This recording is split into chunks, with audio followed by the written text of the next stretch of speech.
நம்மளை மாதிரியே எகிப்துலேயும் நிறைய இதே மாதிரி மல்லிகைப்பூ இருக்குது. நைல் நதிக்கிற ஓரம் பூரா ரெண்டு பக்கமும் நிறைய ஜாஸ்மின் கல்டிவேஷன். பெர்ஃப்யூமரி மார்க்கெட் வந்து யூரோப்பியன் கண்ட்ரி தான் வச்சுருக்காங்க. அதுலேயும் குறிப்பாக வந்து ஃப்ரான்ஸும் சுவிட்சர்லாந்து தான் வச்சுருக்காங்க. 750 கிலோ இன்புட் போட்டோன்னா 1 கிலோ பேஸ்ட் எடுக்க முடியும். அது வந்து செமி சாலிடாக இருக்கும். இன்னைக்கு இந்த மார்க்கெட்லேருந்து கோயம்புத்தூர் வரைக்கும் காரைக்குடி, தேவக்கோட்டை, அறந்தாங்கி, பட்டுக்கோட்டை மாதிரி ஊர்கள், அதே மாதிரி தெற்க வந்து தோவாலைன்னு சொல்லி கன்னியாகுமரியில் இருக்கக்கூடிய மிகப்பெரிய பூ மார்க்கெட், அது வரைக்கும் அங்கேருந்து தான் சரக்கு போகுது.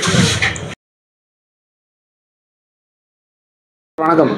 வணக்கம் சார். எப்படி இருக்கீங்க சார்? நல்லா சார், நாங்கள் நேற்று வந்து மாட்டுத்தாவணி போயிருந்தோம். மாட்டுத்தாவணி மலர் சந்தைக்கு போயிருந்தோம். அப்போ அங்கே என்ன சொல்லியிருந்தாங்கன்னா, நீங்கள் வளையங்குளம் போங்க, அங்கே தான் இப்போ வந்து மளிகை மார்க்கெட், பெரிய மார்க்கெட் இருக்குது. ஸோ அங்கே போனீங்கன்னா நிறைய தகவல்கள் கிடைக்கும் அப்படின்னு சொல்லியிருந்தாங்க. ஸோ அதனால தான் நாங்கள் இங்கே வந்தோம். இந்த மார்க்கெட்டை பற்றி சொல்லுங்கள் சார். மதுரையில் மொத்தம் 3 பூ மார்க்கெட் இருக்குது. ஒன்று மாட்டுத்தாவணி பூ மார்க்கெட்டு, 2வது வளையங்குளம் பூ மார்க்கெட்டு, 3வது வில்லாபுரம் பூ மார்க்கெட். மாட்டுத்தாவணி பூ மார்க்கெட்டில் காலையில் 7 மணிலேருந்து சாயங்காலம் 6 மணி வரைக்கும் மல்லிகைப்பூ கிடைக்கும்.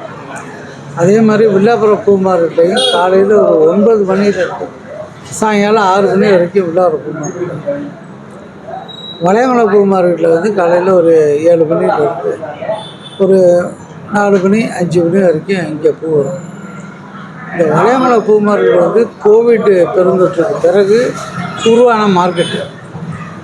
அன்றைக்கி வந்து டவுனுக்குள்ளே யாரும் வர முடியலை, அல்லது டவுனுக்குள்ளே வந்து விவசாயிகள்லாம் பூ கொண்டு வந்து அதை பூவை மொத்தமாக வந்து வாங்குறதுக்கோ விற்கிறதுக்கோ அல்லது வெளியே அனுப்புறதுக்கோ முடியலை. மார்க்கெட்டெல்லாம் மூடப்பட்டிருந்த காரணத்தினால புறநகர் பகுதியான மதுரைக்கு வெளியே ஒரு 15 கிலோமீட்டருக்கு வெளியே இந்த வளையங்குளத்தில் வச்சு எல்லாத்தையும் கலெக்ட் பண்ணி அனுப்பணும்.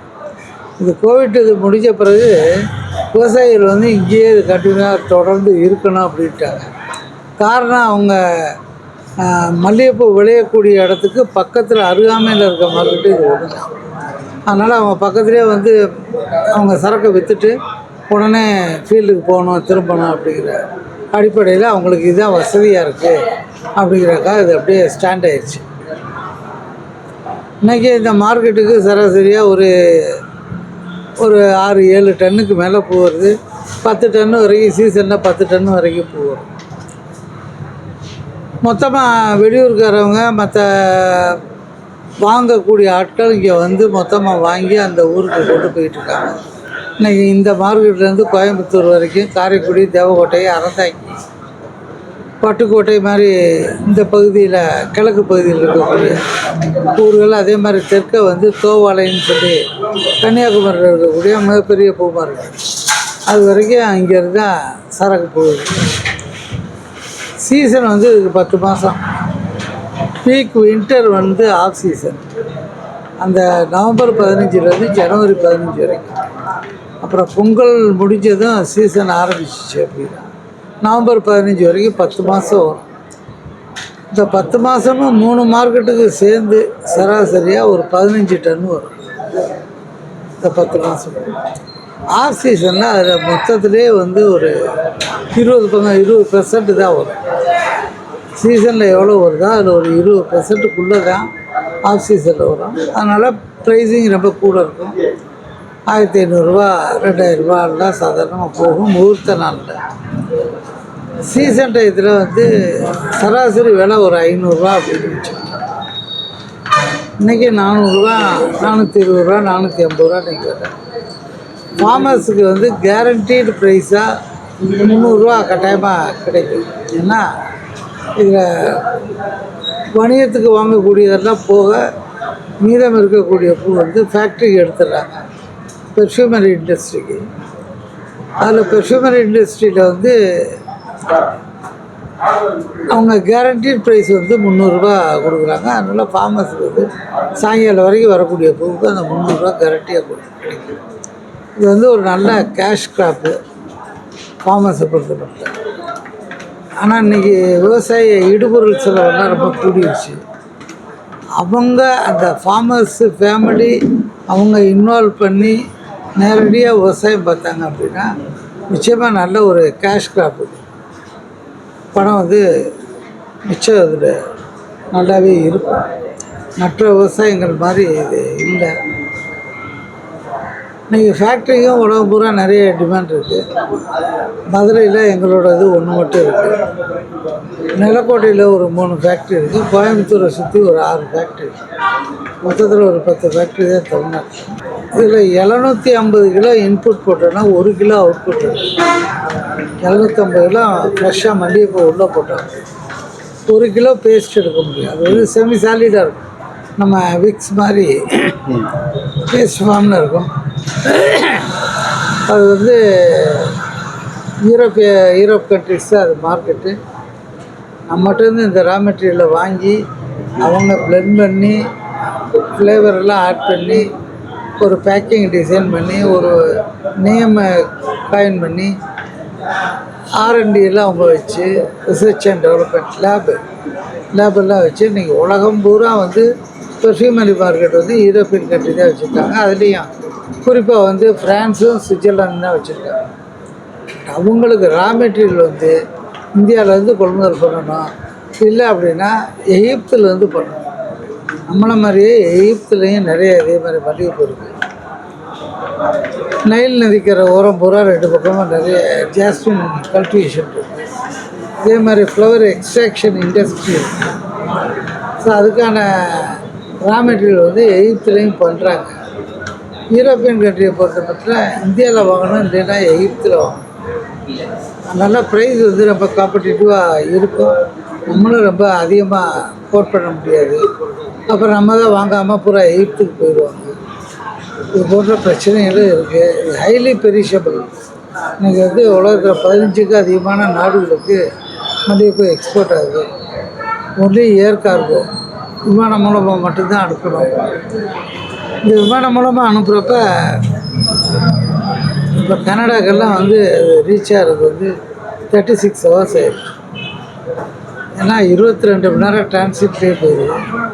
அப்புறம் ட்ராவலில் அந்த இதில் அப்புறம் அந்த டிரான்சிட் கேப்பு இதெல்லாம் சேர்த்தா நம்ம இங்கே அனுப்புகிறது வந்து 36 மணி நேரம் போயிடுது. அதை தாங்கக்கூடிய அளவுக்கான பேக்கிங், தெர்மாக்கோல் பாக்ஸு, ஜெல்லைஸு இதெல்லாமே பண்ணி நல்லா பேக் பண்ணி அனுப்புகிறோம். நீங்கள் நிறைய டிமாண்ட் இருக்குது.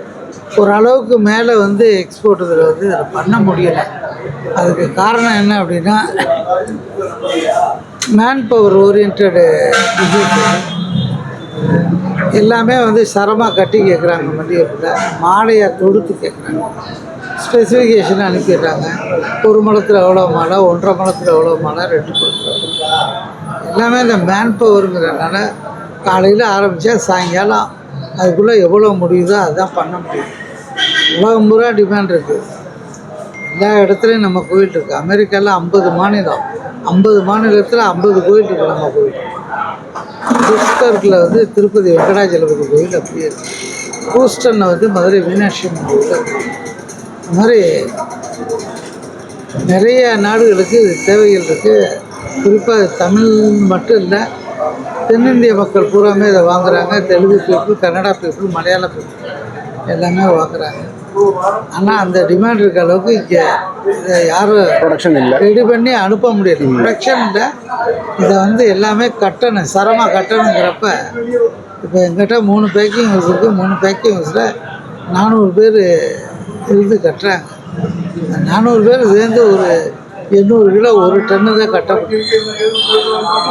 1 டன்னு தான் கட்ட முடியும். ஒரு அரை கிலோவாக வைத்தா கட்டுறாங்க. அதே மாதிரி மாலை போடுறதுக்கு ஒரு 30 பேர் வந்து போட்டாலும் ஒரு 150 மாலை 200 மாலை தான் போட முடியும். ஆனால் 500 மாலை இருந்தால் என்ன பண்ண முடியும்? ஒரு 2000 கிலோ கட்டுப்பு கேட்டாங்கன்னா என்ன பண்ணும்? எல்லா நாட்டுக்கும் சேஞ்ச். ஆனால் அது மாதிரி இது ஓரளவுக்கு மேலே பண்ண முடியல. இருக்கிறத நல்லா பண்ணிகிட்டு இருக்கோம். இன்றைக்கி எக்ஸ்போர்ட்டும் நல்லா வால்யூம் போயிட்டு. சரிங்க சார். இப்போ வந்து ப்ரைஸ் ஃப்ளக்சுவேஷன் வந்து இப்போ சில நேரம் வந்து சொல்கிறாங்க 13,000 12,000 வரைக்கும் கூட போயிருக்கு அப்படின்னு சொல்கிறாங்க. அது எப்படி, அது சரிதானா? அது ஆஃப் சீசனில் போயிருக்குங்க. போன ஆஃப் சீசனில் அதிகபட்சமாக 4,000 ரூபா போச்சு. அதுக்கு மேலே 6,000 7,000 ஒரே ஒரு பூ போயிருக்கு. ரொம்ப சைஸு நல்லா குவாலிட்டி பெருசாக இருந்திருக்கும். சராசரியாக 4,000 ரூபா போயிருக்கு. 2,500 ரூபா, 3,000 ரூபா, 2,000 ரூபாலாம் ஆஃப் சீசனில் போகும். சீசனில் அதிகபட்ச விலை ஒரு 800 ரூபா, 1000 ரூபா. 1000 தான் சீசனில் கூட்டின விட. சரக்கு நிறைய வரும். அதே மாதிரி சீசனில் குறைஞ்சபட்ச ஒரு ப்ரைஸ் வந்து ஒரு 300 இப்போ ஃப்ளவருடைய குவாலிட்டி எப்படி நீங்கள் தீர்மானிக்கிறீங்க? குவாலிட்டி ஃபார்மர்ஸ் உற்பத்தி பண்ணுற பொறுத்தாங்க. செடி வந்து 2 வருஷம் 3 வருஷம் செடி இளஞ்செடியாக இருந்தால் நல்லா உரம் கொடுத்தாங்கன்னா, நல்லா மருந்து எடுத்து கவனிச்சுக்கிட்டாங்கன்னா குவாலிட்டி நல்லா இருக்கும். குவாலிட்டிங்கிறது சைஸு, பூவோட சைஸ் தான். சைஸு நல்லா பெரிய சைஸு, காம்பு நீளமாக இருந்துச்சு அப்படின்னா நல்ல குவாலிட்டி. ரொம்ப கம்மியாக இருந்துச்சுன்னா அதெல்லாம் இண்டஸ்ட்ரிக்கு ஒதுக்கிடுவாங்க, பெர்ஃப்யூம் இண்டஸ்ட்ரிக்கு. இவ்வளோ நேரம் கொடுத்து இவ்வளோ தகவல்களை பகிர்ந்ததுக்கு ரொம்ப நன்றி. தேங்க்யூ. நன்றி.